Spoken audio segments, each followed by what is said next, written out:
పెంచిన పరీక్ష ఫీజులను వెంటనే తగ్గించాలని పీడీఎస్సీ నిజామాబాద్ నగర కమిటీ ఆధ్వర్యంలో ప్రభుత్వ గిరిరాజ్ కళాశాల ప్రిన్సిపల్ డాక్టర్ రామ్మోహన్ రావుకి వినతి పత్రం అందజేశారు.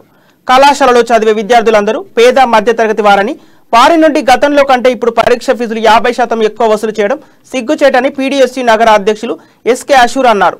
విద్యార్థుల నుండి మెమోస్ కొరకు, ఇతర సర్టిఫికెట్ల కొరకు డబ్బులు వసూలు చేయడం బాధాకరమని అన్నారు. దుస్థితి ఏర్పడింది. పరీక్షా ఫీజులను వెంటనే తగ్గించాలని, అదేవిధంగా పరీక్షా ఫీజు రుసుము తేదీని పొడిగించాలని చెప్పేసి ఈరోజు ప్రిన్సిపల్ గారికి వినతిని అందజేయడం జరిగింది. దీనికి ప్రిన్సిపల్ గారు సానుకూలంగా స్పందించి ఫీజులు తగ్గించే విధంగా, అదేవిధంగా రుసుము తేదీ ఏదైతే ఉందో దాన్ని పొడిగించే విధంగా చర్యలు తీసుకుంటామని చెప్పేసి వాళ్ళు హామీ ఇచ్చారు.